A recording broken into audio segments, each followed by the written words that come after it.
selamat datang kembali di channel aku, Remina Jolie.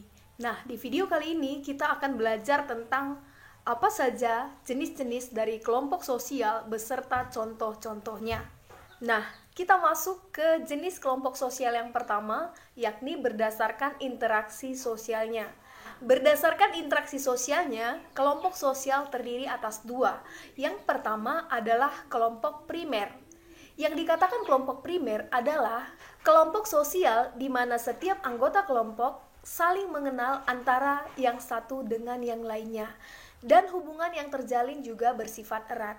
Nah, mengapa hal tersebut dapat terjadi? Karena tentunya setiap anggota kelompok tersebut sering berinteraksi di dalam kehidupan dan sering bertatap muka antara yang satu dengan yang lainnya. Contohnya adalah keluarga dan juga teman sepermainan.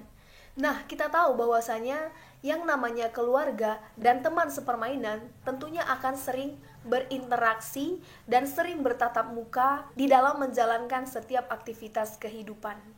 Jadi, hal tersebutlah yang membuat keluarga dan juga teman sepermainan tentunya saling mengenal antara yang satu dengan yang lainnya, dan hubungan yang terjalin juga akan bersifat erat. Sekarang yang kedua adalah kelompok sekunder.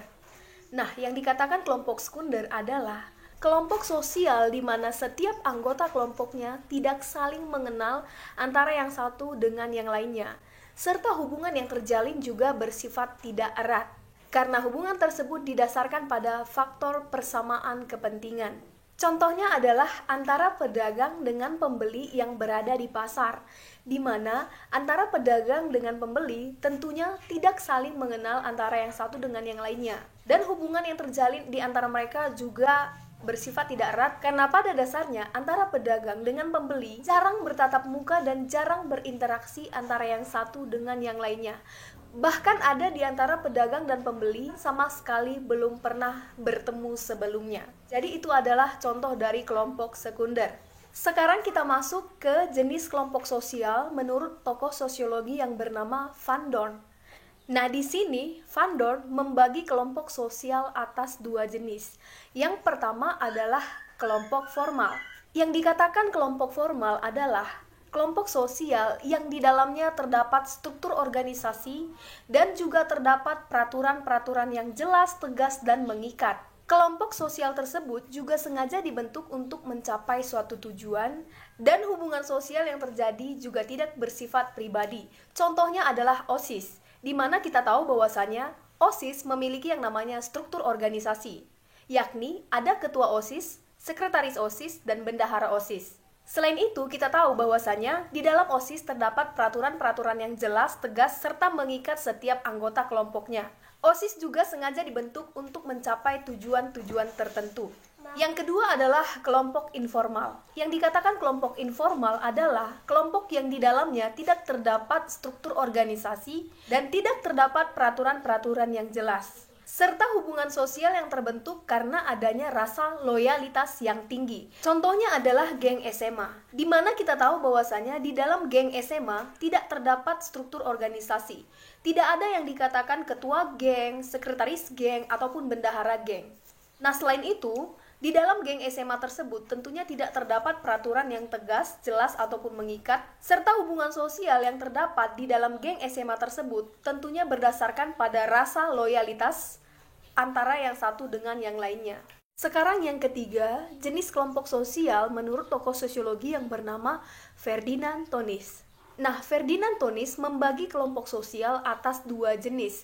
Yang pertama adalah paguyuban dan yang kedua adalah patembayan. Yang dikatakan paguyuban adalah kelompok sosial yang diikat berdasarkan ikatan batin.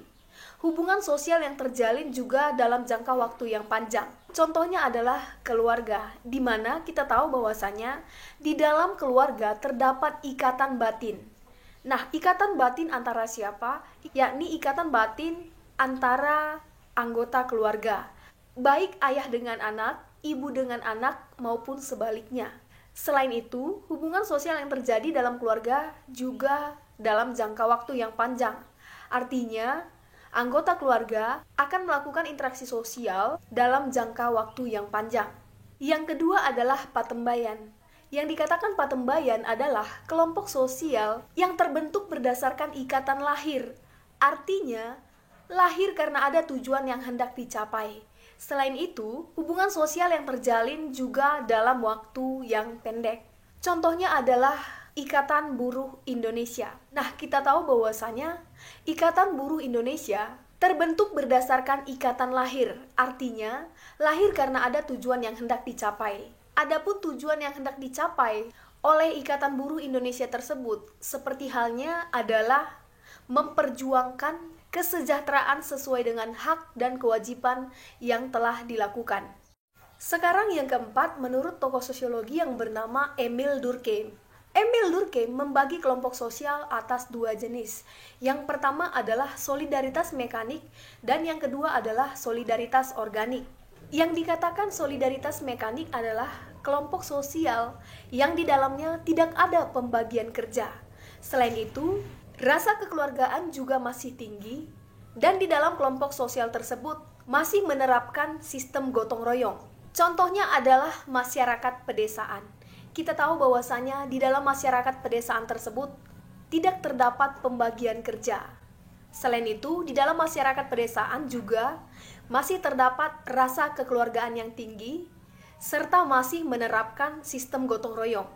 Sedangkan solidaritas organik adalah kelompok sosial yang di dalamnya terdapat pembagian kerja.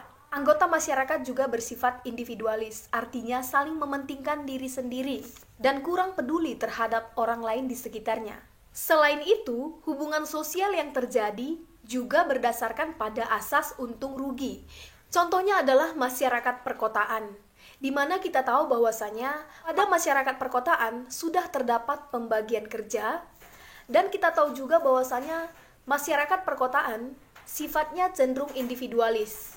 Hubungan sosial yang terjalin di dalam masyarakat perkotaan juga didasarkan pada untung rugi. Artinya apa? Kamu bekerja bagi saya, untungnya bagi saya apa, dan ruginya bagi saya juga apa. Ataupun saya bekerja kepada kalian, untungnya bagi saya apa, dan ruginya bagi saya juga apa. Seperti itulah kira-kira. Sekarang yang kelima, jenis kelompok sosial menurut tokoh sosiologi yakni Robert K. Merton. Nah, Robert K. Merton membagi kelompok sosial atas dua jenis. Yang pertama adalah membership group dan yang kedua adalah reference group.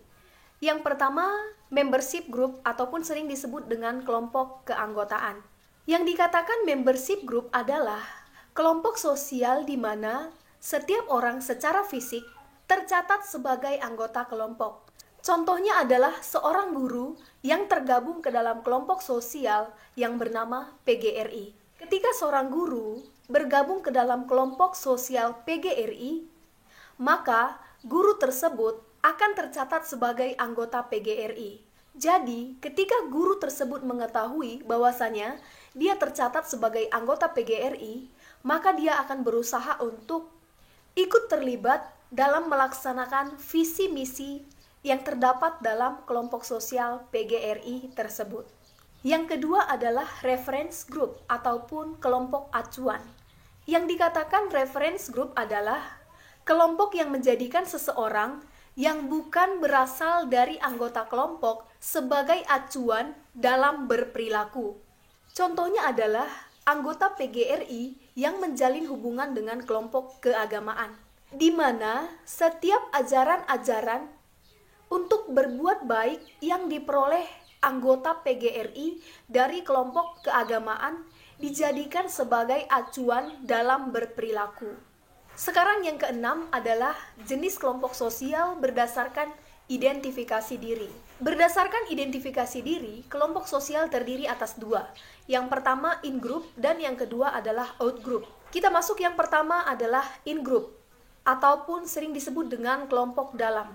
Yang dikatakan in-group adalah kelompok sosial di mana individunya mampu mengidentifikasi dirinya. Contohnya adalah masyarakat Desa Sukamaju yang mengidentifikasi diri mereka sebagai bagian dari Desa Sukamaju, sehingga masyarakat tersebut secara sadar akan berusaha untuk berpartisipasi dalam memajukan desa mereka. Yang kedua adalah out group ataupun kelompok luar. Yang dikatakan outgroup adalah hubungan sosial yang terjalin yang sifatnya kurang akrab dengan orang yang bukan bagian dari kelompoknya. Selain itu, setiap anggota kelompok menganggap kelompok lain sebagai kelompok yang salah ataupun kelompok yang buruk. Contohnya adalah hubungan sosial yang terjalin antara supporter sepak bola Barcelona dengan Madrid yang terlihat kurang akrab. Sekarang yang ketujuh adalah jenis kelompok sosial berdasarkan cara pembentukannya. Nah, berdasarkan cara pembentukannya, kelompok sosial terdiri atas dua. Yang pertama, kelompok semu, dan yang kedua, kelompok nyata. Kita masuk yang pertama, kelompok semu. Yang dikatakan kelompok semu adalah kelompok yang memiliki ciri-ciri, yakni tidak terorganisir dalam suatu wadah, tidak ada interaksi dan komunikasi secara terus-menerus, tidak ada kesadaran berkelompok, dan sifatnya tidak tetap. Contohnya adalah kerumunan, massa, dan juga publik. Kita tahu bahwasanya yang namanya kerumunan, massa, publik sifatnya hanya sementara, tidak tetap. Dan di dalamnya tidak terdapat interaksi ataupun komunikasi secara terus-menerus. Yang kedua adalah kelompok nyata. Yang dikatakan kelompok nyata adalah kelompok sosial yang memiliki ciri-ciri yakni yang pertama, kelompok sosial tersebut lebih terorganisir. Selain itu juga memiliki sifat yang tetap. Contohnya adalah kelompok statistik, kelompok sosietal, kelompok sosial, dan juga kelompok asosiasi. Nah, kita tahu bahwasanya dalam kelompok tersebut sifatnya tetap dan lebih terorganisir ataupun dengan kata lain lebih teratur, lebih tersusun, dan lebih terarah. Baiklah semuanya, itu saja jenis-jenis dari kelompok sosial yang ada beserta contoh-contohnya. Semoga video ini bermanfaat ya untuk kalian semua. Jangan lupa di like, komen, dan subscribe ya. Terima kasih.